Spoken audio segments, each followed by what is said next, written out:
নির্বাচনের পরে এই সরকার যে রক্তের উপর দিয়ে এসেছে সেই রক্তের সাথে এক ধরনের বিশ্বাসঘাতকতা করছে। এই সরকার দলীয় অনেক গুরুত্বপূর্ণ ব্যক্তিদের মুখে এরকম কথাও সরাসরি শোনা যায় যে আপনারা আর জুলাই জুলাই কইরেন না। একটা আইয়ামে জাহিলিয়াত সৃষ্টি করে রেখেছিল।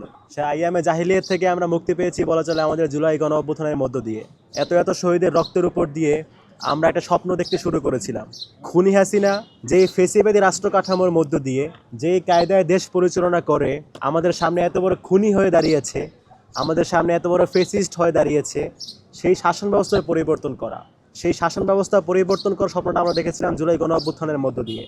আপনারা জানেন ইন্টারিম সরকারের অনেক সফলতা ব্যর্থতা আছে, তাদের অনেক ব্যর্থতার সমালোচনা আমরা নিজেরা অনেক সময় করেছি, কিন্তু একটা জায়গায় সংস্কারের জায়গায় খুনি হাসিনার যে ফেসিস্ট রাষ্ট্র কাঠামো, সেই রাষ্ট্র কাঠামো সংস্কারের জায়গায় আমরা ইন্টারিমকে বোল্ড পেয়েছিলাম এবং তারা যে উদ্যোগগুলো নিয়েছিল, অনেকগুলো অধ্যাদেশ জারি করে গিয়েছিল, জুলাই সনদের ব্যাপারটা ছিল, একটা নির্বাচন দিয়েছে, গণভোট দিয়েছে, সব কিছুর মধ্য দিয়ে একটা নতুন সম্ভাবনা আমাদের সামনে এসেছিল যে আমরা হয়তোবা সেই ফেসিবাদী রাষ্ট্র কাঠামোর সংস্কার দেখতে পাবো, যে ফেসিবাদী রাষ্ট্র কাঠামোর মধ্যে পড়লে মানুষ খুনি হাসিনা হয়ে ওঠে, যে ফেসিবাদী রাষ্ট্র কাঠামোর মধ্যে পড়লে হাজারের অধিক মায়ের সন্তানকে খুন করতে দ্বিধাবোধ করে না।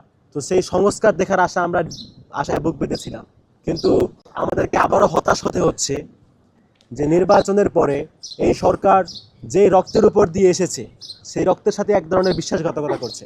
আপনারা দেখছেন আজকে গণভোট, জুলাই ইত্যাদি বিষয়গুলোকে তারা তুচ্ছ তাচ্ছিল্য করতে করতে এমন পর্যায়ে নিয়ে যাচ্ছে। আমরা দেখতে পাচ্ছি সরকার দলীয় অনেক গুরুত্বপূর্ণ ব্যক্তিদের মুখে এরকম কথাও সরাসরি শোনা যায় যে আপনারা আর জুলাই জুলাই কইরেন না। অর্থাৎ তারা হচ্ছে এই ফেসিবাদী রাষ্ট্র ব্যবস্থার সংস্কার যে করার বিষয়টা ইন্টারিম উদ্যোগ নিয়েছিল, সেইটা করতে তারা এতটাই অনীহা, তারা এটা করতে গিয়ে জুলাইকেও তার তুচ্ছ তাচ্ছিল্য করতেছে। তো এই জায়গা থেকে আমাদের দুঃখ।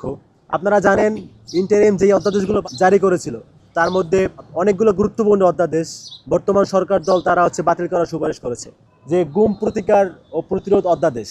আপনারা দেখেছেন, আমাদের দুঃখ আসলে কেন লাগবে না, বিএনপি তারা নিজেদেরকে দাবি করে তারা সবচেয়ে বেশি নির্যাতিত দল ফেসিবাদী সময়ে, তাদের 1204 জন নেতাকর্মী গুমের শিকার হয়েছিল।